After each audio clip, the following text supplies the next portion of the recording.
Mi pregunta es, ¿existe alguna organización encargada de prevenir los daños a la capa de ozono? ¿Es cierto que han disminuido los daños en la capa de ozono? ¿Qué podemos hacer para cuidar la capa de ozono? Bien, aquí tenemos con nosotros Eric Quiroga, que nos visita en esta oportunidad aquí en La Hora Clave. Él es ambientalista y además es promotor del Día Mundial de la Capa de Ozono. ¿Qué es esto del Día Mundial de la Capa de Ozono? ¿Qué es lo que es? ¿Qué es lo que se hace durante ese día? Bueno, en primer lugar, le agradezco la oportunidad que me brindan, ¿verdad?, de participación en un tema que en verdad en pocas ocasiones nos invitan para tratar este punto, ¿no? Comienzo por lo menos con las preguntas, dando una respuesta a lo que me decían, las preguntas que me hacían los amigos estudiantes. Es con relación a lo siguiente, ¿no?, porque eso va a responder lo otro. ¿Cómo nace el Día de la Capa de Ozono? Fue una idea que se me ocurrió en el año 1994, porque no existía el Día Mundial de la Capa de Ozono y porque justamente en el 93 ya el famoso agujero, que es un adelgazamiento de la capa de ozono sobre el continente antártico, había llegado a cerca de los 28 millones de kilómetros cuadrados. Era algo catastrófico. Entonces me pregunté qué hacer con respecto al tema. Entonces, como ambientalista, en verdad, pues se me ocurrió la idea de que el 16 de septiembre, que es una fecha histórica, ¿verdad?, para ese problema ambiental, porque ese día, el 16 de septiembre de 1987, se firma el Protocolo de Montreal. Y el Protocolo de Montreal, gracias a ese protocolo, es el que elimina. ¿Por qué? Porque propone plazos y crea tecnologías alternativas para eliminar las sustancias agotadoras de la capa de ozono. Entonces, bueno, se responde la pregunta que si hay algún organismo que se encargue de enfrentar esta situación. Bueno, fabuloso, el Protocolo de Montreal. ¿Por qué? Porque es el acuerdo internacional en defensa de la vida de mayor éxito que ha existido hasta ahora como acuerdo internacional. Justamente se eliminó la sustancia agotadora de la capa de ozono en 1987 que se crea, pero es importante decir también para responder lo anterior. Se habla del agujero de la capa de ozono, cuándo aparece, cómo se descubre. Este es un trabajo que viene de hace mucho tiempo, ¿no?, de Sherwood Rowland y Mario Molina, por cierto, premio Nobel junto con Cruzen, un holandés, uno es norteamericano, Rowland, y el otro es mexicano, Mario Molina.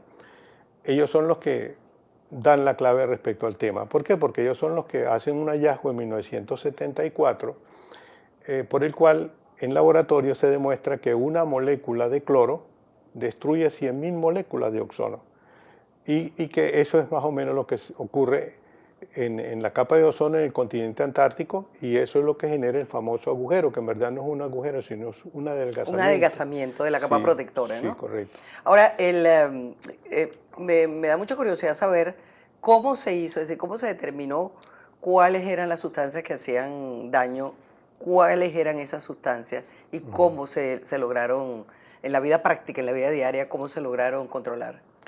Bueno, en verdad, como le dije, sí, en el año específicamente, todo cambia a partir de mayo de 1975, perdón, cuando la revista Nature de Londres, una revista de mucho prestigio científico, bueno, publica de que el cloro es el que determina el causante de esto. ¿Dónde estaba ese cloro? Bueno, en los freones. ¿Qué son los freones? Son las sustancias refrigerantes que se utilizaban como sustancias refrigerantes, lo que acompañaba los sprays, ¿no? Sí, que se produjo toda una campaña en el mundo y se empezó a empacar o a introducir pues todo lo que venía en spray se hacía de otra forma, etcétera, ¿no?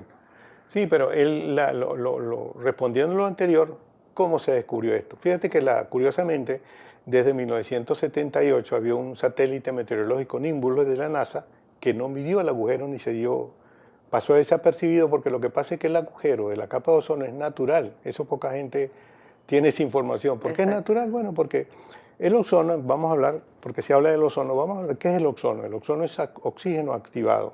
Cuando nosotros tomamos agua, ¿verdad?, damos un botoncito, estamos aplicando electricidad al agua.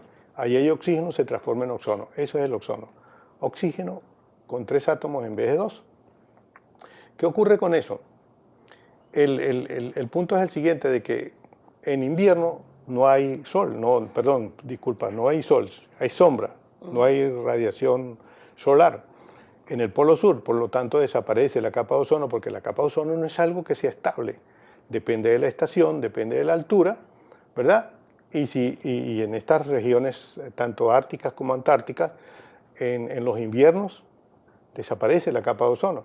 Ese es el punto. Entonces, yo recuerdo que en Chile eso era terrible, por ejemplo.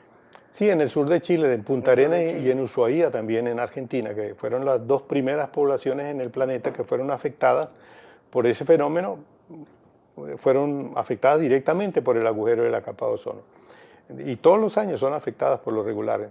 Cuando comienza el invierno, cuando comienza la primavera, que comienza el 21 de septiembre, comienza ese problema. Ya entre el 4 y el 10 de octubre es cuando la NASA ahora sí mide el agujero de la capa de ozono y anuncia para el mundo el agujero para la capa de ozono tiene tantos millones de kilómetros cuadrados.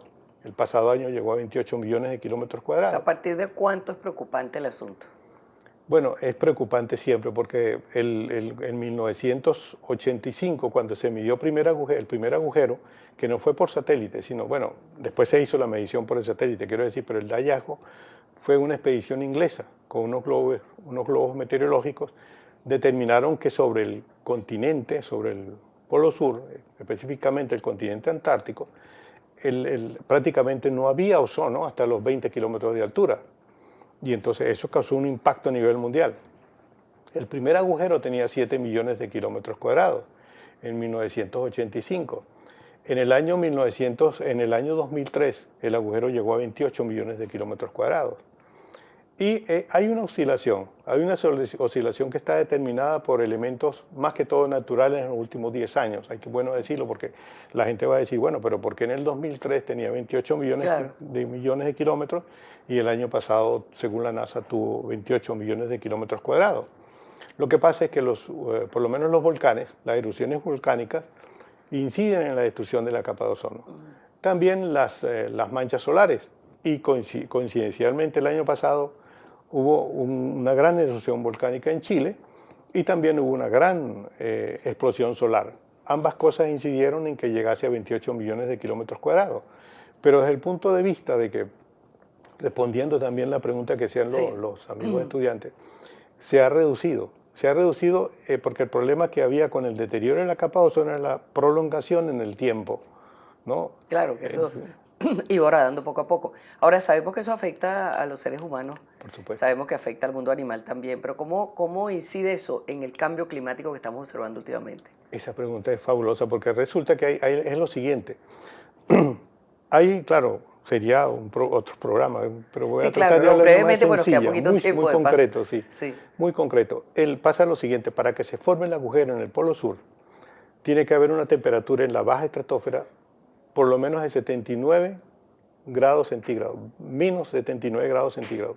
Y resulta que por lo menos los problemas del cambio climático es eso, inviernos extremadamente fríos y veranos extremadamente cálidos. Sí. Entonces eso ha determinado de que se prolongue, que los agujeros cada día se formen, porque eso es lo que determina la formación de los agujeros. Y ese agujero se convirtió en una de las mayores amenazas ambientales y en uno de los más conocidos símbolos de la capacidad del ser humano para provocar daños al medio ambiente, por supuesto, sin quererlo, ¿no?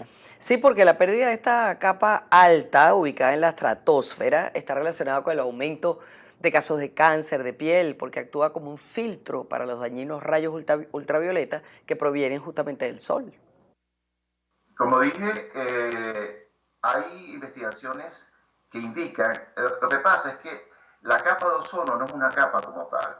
El ozono atmosférico está metido en una columna atmosférica que va desde la superficie de la Tierra hasta donde no hay más ozono. Hay una columna de ozono, acuérdate que el aire es una mezcla de gases, que abstractamente hablando tú la puedes separar en una columna de oxígeno, una columna de nitrógeno, una columna de ozono, una columna de CO2, etcétera, etcétera, etcétera. Ahora, en forma abstracta, teórica, pero eso está mezclado, tú puedes ir separando, bueno, la concentración de ozono, la concentración de oxígeno, la concentración de nitrógeno, etcétera.